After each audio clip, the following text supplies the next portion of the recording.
Hi guys, so welcome back to விஷம் talks. So இன்னொரு பாட்காஸ்ட்டில் இன்னொரு எபிசோடில் உங்களை சந்திக்கிறதுல எங்கள் எல்லாத்துக்கும் ரொம்ப மகிழ்ச்சி. ஸோ இன்றைக்கி கூட நம்ம பேசலாம் அப்படின்னு டிசைட் பண்ணி எடுத்திருக்க ஒரு டாபிக் வந்து காட்ஸ் ப்ராமிசஸ்.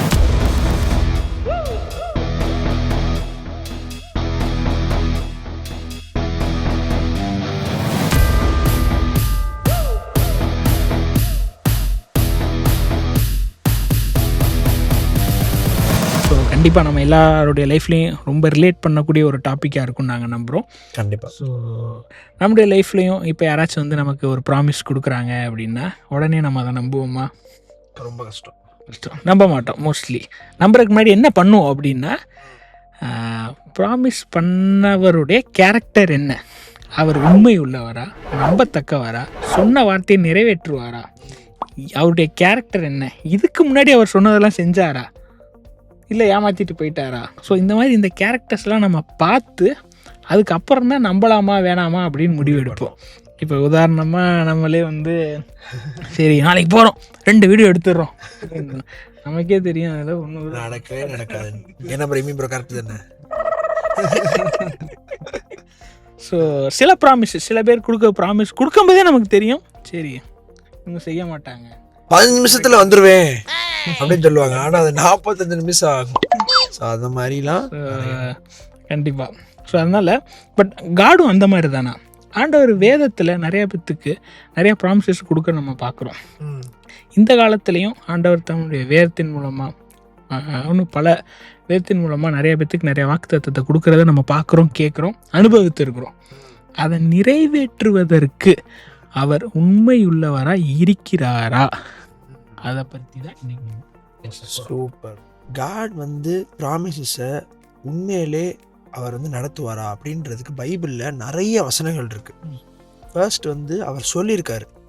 எப்படி அப்படின்னா, ஒரு எல்லாருக்கும் ஃபேமஸான வேர்சஸ் என்ன அப்படின்னா, என்னுடைய வார்த்தை, என் வாயிலிருந்து புறப்படுற வார்த்தை அது போய் எதற்காக அது புறப்பட்டுச்சோ அந்த வார்த்தை போய் அதை நடப்பித்து முடிச்சு தான் மறுபடியும் வரும், வெறுமையாக மறுபடியும் வராதுன்னு ஒரு வசனம். வேறு என்னென்ன வசனம் இருக்குது? அவர் சொல்லியும் செய்யாதிருப்பாரோ, வசனித்தும் நிறைவேற்றாதிருப்பாரோ அப்படின்னு.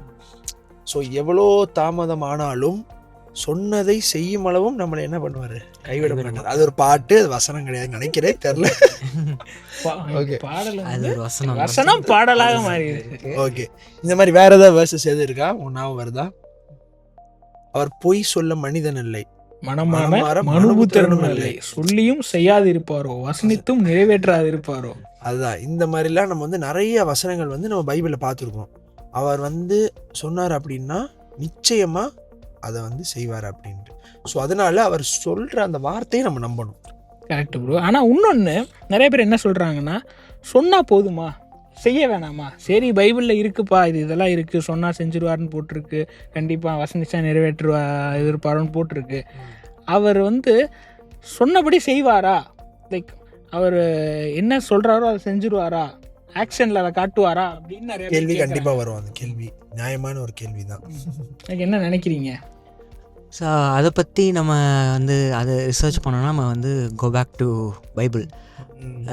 கண்டிப்பாக விஸ்வா சொன்ன ஒரு பாயிண்ட்டு, அவர் வந்து மனுஷன் கிடையாது பொய் சொல்கிறதுக்கு அப்படின்னு. இப்போது ஸ்டீஃபன் சொன்ன மாதிரி நம்மக்கிட்ட நிறைய பேர் வந்து ப்ராமிஸ் பண்ணுறாங்க. எதுக்காக ப்ராமிஸ் பண்ணுறாங்க? இப்போது நான் வந்து உங்ககிட்ட ஒரு விஷயம் சொல்கிறேன், உனக்கு நம்பிக்கை இல்லை, அப்போது நீ என்கிட்ட என்ன கேட்ப, ப்ராமிஸா அப்படின்னு நீ கேட்ப, கரெக்டாக? ஸோ உனக்கு என் மேலே நம்பிக்கை இல்லை, ஏன்னா நான் மனுஷன், நான் பொய் சொல்லுவேன் அப்படின்னு உனக்கு தெரியும். ஆனால் கடவுள் எப்படின்னா, நமக்கு தெரியும் அவர் பொய் சொல்கிறதுக்கு அவர் மனுஷன் கிடையாது, அவர் பொய் சொல்கிறது இல்லை. அப்போது அவர் வாயிலேருந்து வர எல்லா வார்த்தையுமே வந்து நமக்கு வாக்குத்தத்தம் தான், அது ப்ராமிஸ் தான். அவர் சொல்கிறது எல்லாத்தையுமே வந்து செய்வார், அவர் செய்ய போகிறத நம்மக்கிட்ட சொல்வார். ஸோ அவரை நம்பணும். ஸோ அதுக்கு ஆதாரங்கள் பைபிளில் நிறையாவே இருக்குது. நம்ம ஜெனசிஸில் ஆரம்பித்து ரெவலேஷன்ஸ் வரைக்கும் Bible has so many promises that we can claim. எல்லாமே நமக்கு தான். நான் ஒரு சின்ன எக்ஸாம்பிள் நான் சொல்லணும், என்னென்னா ஆப்ரஹாம் அண்ட் சாரா, எல்லாம் நம்ம சண்டே ஸ்கூலில் படித்த அதே கதை தான். ஒரு வாக்குத்தத்தம் வருது, ஒரு ப்ராமிஸ்டு சன், கரெக்டாக, ஒரு அம்மா.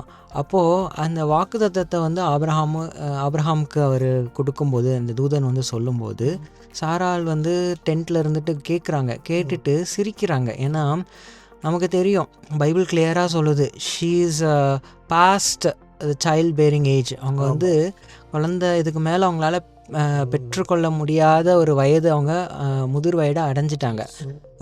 நம்ம டேர்ம்ஸ் படி சொல்லணும்னா she has already attain menopause, கரெக்டாக? ஸோ அப்போ வந்து ஒரு பாட்டிக்கிட்ட போயிட்டு வந்து கங்க்ராச்சுலேஷன்ஸ் அப்படின்னு நம்ம சொன்னால் அவங்க எப்படி ரியாக்ட் பண்ணுவாங்க? நீங்கள் நினச்சி பாருங்கள், ஒரு வயசான ஒரு பாட்டிக்கிட்ட போயிட்டு நீங்கள் அதை சொன்னீங்கன்னா அவங்க எப்படி சிரிப்பாங்க. ஆப்வியஸ்லி ஃபஸ்ட்டு அம்மிக்கல் எடுத்து நச்சு விட்ருவாங்க, ஓங்கடா என்ன டாக்டர் இவன் அப்படின்ட்டு நம்மளை பற்றி பின்னாடி போய் சிரிப்பாங்க இல்லையா? கண்டிப்பாக. ஸோ அந்த மாதிரி தான் சாராள் வந்து சிரிச்சாங்க. ஆனால் ஆபிரகாம் வந்து அதை பிளைண்டாக நம்பினார், கரெக்டாக அவர் நம்பினார். அவர் அதனால தான் அவர் விசுவாசத்தின் தகப்பன் நம்ம எல்லாருக்குமே.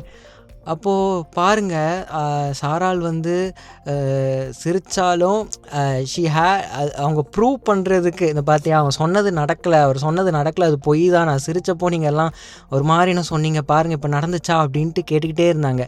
ஸ்டீஃபனோட கேள்வி வந்து அது சொன்னால் மட்டும் போதுமா, அவர் செய்வாரா அப்படிங்கிற கேள்வியில் அதுக்கான பதில் இது. 25 வருஷம் வெயிட் பண்ணாங்க. 25 வருஷம் கழித்து அந்த வாக்குத்தத்தம் நிறைவேறுது.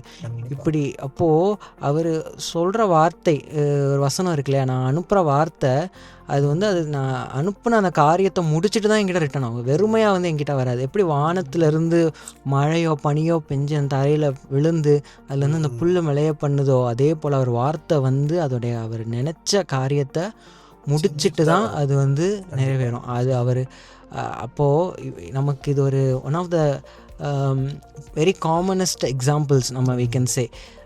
25 வருஷம் வெயிட் பண்ணது வந்து ஒரு சாதாரண விஷயம் கிடையாது. ஆபிரகாம், இதில் 2 கேரக்டர் நம்ம பார்க்கலாம். ஒன்று ஆபிரகாம், அவர் நம்பினார், சாராள் அவங்க நம்பலை. ஆனால் அவரோட வார்த்தை நிறைவேறுச்சு, 2 பேருக்குமே நிறைவேறுச்சு. சாராள் வந்து நிறைய மேனிப்புலேட் பண்ண பார்த்தாங்க. மேபி நம்ம இல்லை வேற யாரோ, மேபி கடவுள் சொன்னது இது கிடையாது, அவர் சொன்னது இது, நம்ம தப்பாக புரிஞ்சுக்கிட்டோம் அப்படின்ட்டு அவர் தெளிவாக பேசிட்டார். ஆனால் அவங்க வந்து மேனிப்புலேட் பண்ண பார்த்தாங்க. எப்படி ஆகார கல்யாணம் பண்ணி வச்சு இஸ்மவேல் பிறந்தான், ஆனால் இஸ்மவேல் வந்து வாக்குத்தத்தத்தின் மகன் கிடையாது இல்லையா? ஸோ இவங்க மேனிப்புலேட் பண்ண ஆரம்பித்தாங்க. அது ஒரு டைப் ஆஃப் பர்சன் அது ஒரு டைப் ஆஃப் ஆட்டிடியூட். இவர் ஆபிரகாம் வந்து நம்பினார், அது ஒரு டைப் ஆஃப் ஆட்டிடியூட். ஆனால் கடவுள் வந்து ஆபிரகாமோட விசுவாசத்தின் பலனாக அவர் கொடுத்த வார்த்தை, வாக்கு மாறாதவர் அப்படிங்கிற அவருடைய நாமத்தின் நிமித்தம் அவருடைய வசனத்தை நிறைவேற்றினார். இந்த மாதிரி நிறைய எக்ஸாம்பிள்ஸ் இருக்கும். ஏதாவது உங்களுக்கு ஏதாவது தோணுதா? ஆபிரகாம் பற்றி நீ சொன்னேன். இப்போ ஆபிரகாமுடைய வம்சாவளியில் எப்படி நம்ம வர்றோம், ஆபிரகாமுக்கு அடுத்து வந்து ஈசாக் பிறக்காரு, ஈசாக்லேருந்து யாக்கோப் வர்றாரு, யாக்கோபுக்கு 13 பசங்க வர்றாங்க, அதாவது ஒரு பொண்ணு 12 பசங்க. அதில் நினச்சேன் அதான் 13 பசங்க. ஜோசப்னு ஒருத்தர் வர்றாரு, நமக்கு நல்லா தெரிஞ்ச ஒரு கேரக்டர், 12வது ஆள். இப்போ இவன் சரி 11வது ஆள், 13ல் 11 out of 13, சரியா? ஸோ அப்படி இருக்கும்போது ஏப்ரஹாமுக்கு கடவுள் ஒரு ப்ராமிஸ் கொடுத்தா மேஷாக் சொன்னார். ஏப்ரஹாம் கொடுத்த ப்ராமிஸ், நிறைய ப்ராமிஸில் ஒரு ப்ராமிஸ் வந்து உன் சந்ததிகளை நான் வந்து பெருக பண்ணுவேன் அப்படின்ட்டு. அது எப்படி பண்ணுவேன் அப்படின்னா லைக் இந்த கடல் கரையில் இருக்கிற மாதிரி மண், பூமியில் இருக்கிற மண் எவ்வளோ அதிகமாக இருக்குமோ அந்த மண்ணை போலவும் வானத்தில் இருக்கிற நட்சத்திரங்களை போலையும், அதாவது எண்ணி முடியாத அளவு அவ்வளோ அளவுக்கு நான் பெருக்குவேன் அப்படின்னாரு ஒரு மனுஷனை. ஸோ இது ஒரு நாளில் நடக்கக்கூடிய ஒரு காரியம் இல்லை. ஆனால் அவர் ப்ராமிஸை ஏற்கனவே கொடுத்துட்டாரு. ஆபிரகாமும் அதை விசுவாசித்து வந்துட்டார் அப்படின்னு தான் போட்டிருக்கு. நீ நடக்க வேண்டியது நடக்கட்டும், அவர் நமக்கு இப்போ ப்ரெசன்ட்டில் சொன்னது நம்ம ஒபே பண்ணிட்டு போயிடலாம் அப்படின்னு வந்துட்டார். ஸோ இப்படி ஆபிரகாமுக்கு அடுத்து ஈசாக் வர்றாரு, ஈசாக்கும் அதே ப்ராமிஸ் கொடுக்காரு. ஈசாக்கு அப்புறம் யாக்கோப் வர்றாரு, யாக்கோப்புக்கும் அதே ப்ராமிஸ் கொடுக்காரு. இதுக்கப்புறம் ஜோசஃபும் வர்றாரு, ஜோசப்னு ஒருத்தர் வர்றாரு. இவருக்கு சில ட்ரீம்ஸ் கடவுள் கொடுக்காரு. இதை பற்றி நமக்கு நல்லா தெரியும். இவருக்கு அந்த ட்ரீம்ஸ் ஃபுல்ஃபில் ஆகிறதுக்கு இன்னொரு 13 வருஷம் ஆயிடுச்சு. அந்த 13 வருஷத்தில் இவர் என்ன பாடுபட்டாருன்றும் நம்ம வந்து போன வீடியோவில் பார்த்தோம். அந்த வீடியோட லிங்க் வந்து கீழே இருக்கும். இதுக்கு கீழே பார்த்தீங்கன்னா தெரியும். காரு கீழே இல்லை, வீடியோவில் கீழே அதில் இருக்கும், சரியா? ஸோ இப்படி ஜோசஃபோட ட்ரீம்ஸுமே உண்மையாக வர்றதுக்கு முன்னாடி அவர் பட்ட பாடு கஷ்டம் அதெல்லாம் வந்து ரொம்ப ரொம்ப நிறையவே இருக்குது. அது வந்து நமக்கு பைபிளில் சும்மா பிளெயினாக கொடுத்தாலும் அவன் 13 வருஷத்தையும் வாழ்ந்து பார்த்தவன் அவன் தான். அது நமக்கு அதனால அந்த அளவுக்கு ஃபுல்லாக தெரியாது. ஸோ அதில் ஜோசப் வந்து ரியலி அவன் வந்து கமெண்ட் பண்ணக்கூடிய ஒரு கேரக்டர். அவனும் அதை வந்து அதை கடந்து போனாலும் கடவுளுக்கு அவனும் ஃபெய்த்ஃபுல்லாக இருந்தான். அதே நேரத்தில் ஆண்டவர் அவரோட வார்த்தையும் ஃபெய்த்ஃபுல்லாகவும் இருந்தார். அதே போல் வந்து ஆபிரகாம் கொடுத்த ப்ராமிஸ் வந்து ஜோசப்லேயும் ஒரு விதத்தில் நிறைவேறுது. ஏன்னா உன் சந்ததிகளை பெருக பண்ணுங்கும்போது ஜோசஃபும் அதில் வர்றாரு. இந்த ஒருத்தனை வச்சு 13 வருஷம் இவன் என்ன பாடுபட்டாலும் இவன் மூலமாக இவனுடைய குடும்பம் ரட்சிக்கப்பட்ட, அதாவது ஒரு ஃபேமின்ல இருந்து ஒரு ஒரு இதுல இருந்து வந்து அதுலேருந்து காப்பாற்றப்பட்டு இந்த ஒரு மனுஷன் மூலமாக அந்த ஜனங்கள் எல்லாருக்கும் சாப்பாடு போகுது. அவங்க சாவாமல் ஆண்டவர் அந்த குடும்பத்தையே பாதுகாக்கிறது. ஸோ இப்படி ஒரு மனுஷனை வச்சு ஒரு சந்ததியை திருப்பியும் உருவாக்குறாரு. ஸோ இதுலேருந்து எனக்கு ஞாபகம் வர்றது என்னது அப்படின்னா, பைபிள் ஒரு வசனம் இருக்குது, even if we remain faithless he will remain faithful அப்படின்னு. ஸோ நிறைய நேரத்தில் நம்ம அந்த கஷ்டத்தில் போகும்போதும் காட் வந்து அவருடைய வேர்டை எப்படினாலும் ஒரு மனுஷனை கொண்டு ஒரு சந்ததியவே அவர் வந்து உருவாக்கி கொண்டு வந்துட்டார். அவர் வந்து எதுல இருந்து எதையும் கொண்டு வரலாம். So he is able to do it miraculously also. ஸோ அவர் நமக்காக தேவைப்பட்டுச்சுன்னா அவர் ஒரு மிராக்கிளும் பண்ணுவார். பட் 100க்கு 100 அவர் வார்த்தையை நிச்சயம் அவர் நிறைவேற்றுவார். So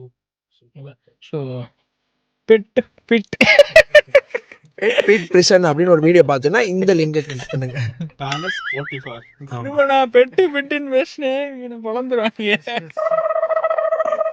so bed father's bed to pit to Potiphar Potiphar Potiphar Potiphar's wife Potiphar house அப்புறம் அடுத்து prison Paradise.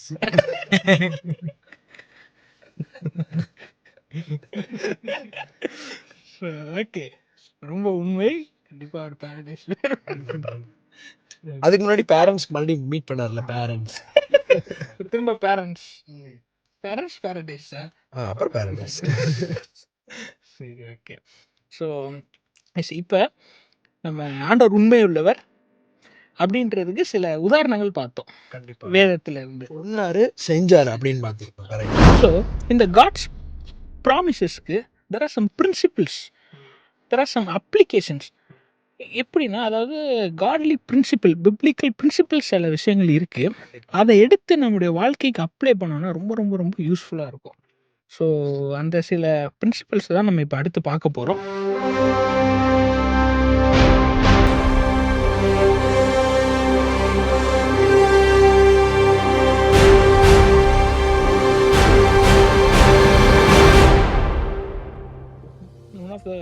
Very important God's principle, I mean biblical principle regarding this God's promise என்ன அப்படின்னா, God's promises require trust, not understanding. See, we don't want to know the how when we know the who. அதாவது நான் போன வீடியோலே சொன்ன மாதிரி, நடத்துகிற பாதை வேணால் தெரியாமல் இருக்கலாம், ஆனால் நடத்துகிறவரை நமக்கு தெரியும். அவர் உண்மை உள்ளவர், நம்பத்தக்கவர், சொன்னதை நம்முடைய வாழ்க்கையில் நிறைவேற்ற உண்மை உள்ளவராக இருக்கிறாரு. So we don't want to know the how it will happen, when will it happen, when we know the who is with us, அவர் நம்ம கூட இருக்கிறனால. ஸோ இது நம்ம ப்ராவர்ப்ஸில் அந்த ரொம்ப எல்லாத்துக்கும் தெரிஞ்ச வசனம், trust in the lord with all your heart and lean not on your own understanding, in all your paths acknowledge him and he'll make your paths straight. தமிழில் வசனம் கேட்குறேன்றவங்களுக்கு இங்கே தமிழ் வசனம். Stephen, as you said, I don't know how but I know who இல்லையா? So ஒரு சின்ன example, நம்ம ஒரு சிக்கான ஒரு பேஷண்ட்டு ஒரு ஹாஸ்பிட்டல் போகிறாங்க, ஒரு டாக்டர்கிட்ட போகிறாங்க. ஒரு நல்ல ஒரு பெரிய டாக்டராக இருந்து அவர்கிட்ட போயிட்டு இந்த மருந்து வேலை செய்யுமா, இந்த மருந்து எப்படி வேலை செய்யும், இந்த மருந்து சைடு எஃபெக்ட் இருக்கா அப்படின்னு நம்ம ஏகப்பட்ட கேள்வி கேட்டால் அந்த டாக்டருக்கு இன்சல்ட் பண்ணுற மாதிரி இருக்காது இல்லையா? அவர் நம்பாத மாதிரி இல்லையா? ஸோ நீ சொன்ன பாயிண்ட் எனக்கு அதான் ஞாபகம் வருது. கடவுள் நமக்கு ஒரு வாக்குத்தத்தம் கொடுத்துட்டாரு, அவர் அதை செய்வாருன்னு நமக்கு தெரியும். அது எப்படி செய்வீர், நீர் எப்படி செய்வீர், இப்படி செய்வீரா, எப்போ செய்ய போகிறீங்க அப்படின்னு நம்ம கேட்கக்கூடாது. அந்த மருந்து வேலை செய்யும் அப்படின்னு நம்பி தான் நம்ம மாத்திரையை வாங்கிட்டு போகிறோம். அதே போல் இவர் சொன்ன வார்த்தை நமக்கு வந்து நிறைவேறும் அப்படின்ற ஒரு நம்பிக்கையோட ட்ரஸ்ட் பண்ணணும். அதுதான் உன்னுடைய பாயிண்ட்டுக்கு எனக்கு ஸ்ட்ரைக்கான ஒரு எக்ஸாம்பிள். ரொம்ப உண்மையாக, ஈவன் இந்த டாக்டர் மாறி போனாலும், அவங்க கொடுக்குற மாத்திரை தவறுனாலும், தேவன் சொன்ன வார்த்தை தவறவே தவறாது. அது ரொம்ப ரொம்ப ஒரு இம்பார்ட்டண்ட்டான ஒன்று. ஸோ மேசாக் ப்ரோ சொன்ன மாதிரி அந்த காட்ஸ் ப்ராமிஸ்க்கும் அந்த ரியாலிட்டிக்கும் நடுவில் உள்ள கேப்பை ஃபில் பண்ணுறது நம்மளுடைய ஃபெய்த். ஸோ காட்ஸ் பைபிள் ஒரு அழகான ஒரு வசனம் இருக்கு, God's promises are in him yes and amen. Yes and amen. So ஆம் என்றும் வாக்குத்தத்தங்கள்லாம் கிறிஸ்துவுக்குள் ஆம் என்றும் ஆமேன் என்றும் இருக்கின்றது அப்படின்னு. ஸோ நிறைய பேர் வந்து நம்ம நினைக்கலாம், என்னப்பா இதை எல்லாமே தெரிஞ்சால் தானே எங்களுக்கு நல்லா இருக்கும், ரொம்ப மனசே கஷ்டமாக இருக்குது, நிறைய வார்த்தை காட் எங்களுக்கு ப்ராமிஸ் பண்ணியிருக்காரு, இதை நான் செய்வேன், உன்னை லீட் பண்ணுவேன், உன்னை இந்த காரியங்கள்னு மாற்றி கொண்டு வருவேன், எல்லாமே சொல்லியிருக்காரு, ஆனால் ஏன் நடக்க மாட்டேது அப்படின்னு நீங்கள் நிறைய நேரம் நினைக்கலாம். ஆனால் இந்த வார்த்தையை உங்களை நிச்சயமாக தேட்டணும்னு நாங்கள் நம்புகிறோம். என்ன அப்படின்னா, கர்த்தருடைய வார்த்தையை தயவு செஞ்சு நம்புங்க. ஏன் அப்படின்னா, வெளிப்படுத்தின விசேஷம்ல என்ன இருக்குன்னா அப்படின்னா, ஆமேன் என்கிறவர் சொல்லுகிறதாவது அப்படின்னு ஆரம்பிப்பாங்க. அதாவது காடோட இயேசுவோட நேமே வந்து ஆமேன்ற மாதிரி இது பண்ண. அப்படின்னா ஆமேன்னா என்னது, அப்படியே ஆக கடவுள்னு அர்த்தம். ஸோ அவரே வந்து எப்படின்னா ஆமேன் லைக் வந்து கண்டிப்பாக அது நடக்கும். அவர் வந்தாலே சூழ்நிலை மாறும், அவர் வந்தாலே காரியங்கள் மாறும், அவர் வந்தாலே செங்கடல் பிளக்கும். ஸோ அப்படி இருக்கிறப்ப நீங்கள் இந்த ப்ராமிசஸில் தேட வேண்டியது செகண்ட் முக்கியமான பிரின்சிபல் என்ன அப்படின்னா, கர்த்தர் சொல்லியிருக்காரு, ஆனால் இது நடக்குமா நடக்காதன்ற ட்ரஸ்ட்டு வந்து நம்ம வந்து இழந்துடக்கூடாது. ஃபஸ்ட்டு ஸ்டீஃபன் ப்ரோ சொன்ன மாதிரி அதே மாதிரி நம்ம யாரை நம்புகிறோம் அப்படின்னா எஸ் அண்ட் ஏமேன், ஏமேன்ற அந்த நேமே வச்சுருக்காரு நம்ம நம்புகிறோம். அதனால் நிச்சயமாக அவர் கரை சேர்ப்பார் அப்படின்றதுல நம்ம உறுதியாக இருக்கணும். உறுதியாக இருந்தால் மாத்திரம்தான் நம்ம அடுத்த லைஃப்பில் நம்ம முன்னேற முடியும். இல்லைன்னா நம்ம ஸ்டக் ஆகி அதே இதில் நம்ம வந்து சுற்றிகிட்டே இருப்போம். அதனால தான் ஒரு வசனம், அழகான வசனம் இருக்குது. என்ன அப்படின்னா, God is not a man that he should lie. நம்பர்ஸில் என்னாகமம் 23:19 இருக்குது. So he doesn't speak to impress, he speaks to accomplish. So அதுதான் நம்ம தேவன். தேர்டு பிரின்சிபல் என்னென்னா, God's promises are tested before they are fulfilled. அதுக்கு ஒரு வசனம் பார்ப்போம் இல்லையா, சாம்ஸ் 105:19 என்ன சொல்லுதுன்னா, until the time that his word came to pass the word of the Lord tested him. So இது யாரை பற்றி சொல்லுது அப்படின்னு நம்ம எல்லாருக்குமே தெரியும். இமானுவேல் சொன்ன அதே எக்ஸாம்பிள் தான் Joseph. So before the promise comes to you it must first work in you இல்லையா. ஸோ ஜோசஃபை பற்றி சொன்னான், 13 வருஷம் சிறைச்சாலையில் இருந்தார். நமக்கு யோசிச்சு பாருங்கள், 13 வருஷங்கிறது எவ்வளோ பெரிய ஒரு டைம் இல்லையா. நமக்கு ஒன் டே ஒரு 13 hours 12 hours நம்ம ஒர்க் பண்ணுறதே வந்து அப்போ ஒரு பேட் மூடில் போனோன்னா எப்படா முடியும் அப்படின்னு இருக்கும். நம்ம டைமை பார்த்துக்கிட்டே இருப்போம், 6 மணி ஆக போகுது, நான் அரை மணி நேரம் இருக்குது, இன்னும் 1/4 மணி நேரம் இருக்குன்னு. ஆனால் ஜோசப்க்கு அது 13 வருஷம்னு ஃபஸ்ட்டு தெரியாது. எத்தனை வருஷம் இருக்க போகிறோம், 1 நாளா 2 நாளா 10 வருஷமா 20 வருஷமா லைஃப் லாங் இங்கேயா அவனுக்கு தெரியாது. ஒரு வசனம், இன்னொரு வசனம் இருக்குது, ரோமன்ஸ் 8:28 என்ன சொல்லுது, all things work together for good for those who love God and are called according to his purpose அப்படின்னு. இந்த வசனமும் யோசேப்புக்கு தெரியாதப்போ நல்லதான் நடக்கும் அப்படின்ட்டு. அப்போ யோசேப்போட மைண்ட் செட் என்ன இருந்திருக்கும் நீங்கள் அப்படின்னு நினச்சி பாருங்கள். எவ்வளோ ஒரு சின்ன பையன்தான், நம்மளோட வயசு கம்மி தான், அந்த அவ்வளோ ப்ரோ கால்டஸ் old in million languages in biblical terms. So அந்த நேரத்தில் அந்த ப்ரிசனில் ஒவ்வொரு நாளும் அவன் வாழ்க்கையை எப்படி ஸ்பெண்ட் பண்ணியிருப்பான் நீங்கள் யோசிச்சு பார்த்துருக்கீங்களா? அந்த எல்லா இடத்துலையும் கடவுள் எங்கெல்லாம் வந்து யோசேப்பு வந்து வழி நடத்தி கொண்டு போனாரோ எல்லாமே வந்து ஃபால் நெகட்டிவ் அந்த மாதிரி ஒரு சுச்சுவேஷன் தான். ஒரு பிட்டோ இல்லை ப்ரிசனோ எல்லாமே, ஒரு ஸ்லேவாக விற்கப்பட்டது, ப்ரிசன் போனது எல்லாமே. ஆனால் ஒவ்வொரு இடத்துலையும் வந்து யோசேப்புக்கு வந்து ஏதோ ஒன்று சொல்லி கொடுத்தாரு, அந்த இடத்துல ஏதோ ஒரு இடத்துக்கு அதிகாரியாக வச்சார். கரெக்டாக. ஸோ அந்த நேரத்தில் இத்தனை நாட்களில் கடவுள் அவனுக்கு சொன்ன வார்த்தைகள் நிறைவேறும் அளவும் அவனை வந்து வசனம் புடமிட்டது. அவன் போன இடத்துலலாம் வந்து அவன் வந்து அங்கிருந்த மக்கள் மாதிரி மாறாமல் கடவுளுக்காக நின்னான், ஒரு நீதிக்காக நின்னான். கரெக்டாக. பாவத்தை விட்டு ஓடினான், எல்லா பாவத்தையும் உதறிட்டு ஓடினான். ஸோ நம்ம எல்லாருமே வந்து யோசேப்பை பற்றி பேசும்போதே இதுதான் நமக்கு ஞாபகம் வரும். ஸோ அவன் வசனம் அவனை புடமிட அவன் வந்து எவ்வளோ வந்து அவன் ரிஃபைன் ஆனான் அப்படிங்கிறத நீங்கள் யோசிச்சு பாருங்கள்.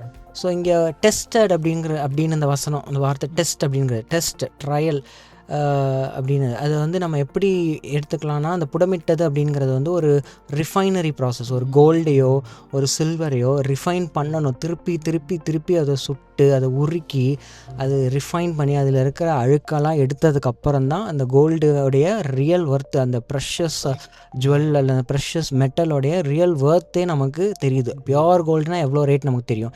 இதுவே அதில் ஏதேதோ அலாய் கலந்து நம்ம அதை விற்றோன்னா அதுக்கேற்ற மாதிரி அதுக்கு அந்த வெயிட்டுக்கு ஏற்ற மாதிரி ரேட்டும் குறையும். எவ்வளோ அலாய் எவ்வளோ டர்ட் மிக்ஸ் ஆகிருக்கோ அதுக்கேற்ற மாதிரி வெயிட் குறையும் இல்லையா? ஸோ புடமிடப்பட்ட அவன் வந்து he went through the such a harsh trial. அவன் லைஃப்பில் சின்ன பையன், அதை மட்டும் ஞாபகம் வச்சுக்கோங்க, நம்மளை விட சின்ன பையன், அதை மறந்துடாதீங்க. நம்ம இப்போ இருக்கிற பாடுகளை நம்மளால் தாங்க முடியல. அப்போ அவன் வந்து அதை ஒப்பு கொடுத்தான் கடவுளுக்கு. அந்த அவனோட ஆட்டிடியூட், கடவுளை வந்து நம்பினான், அவனை அந்த வசனம் அவனை புடமிட்டது, அவன் வந்து ஒரு சுத்த பொண்ணாக விளங்கினான், அவனை கடவுள் உயர்த்தி வச்சார் அதுக்கு பலனா. Super super super super.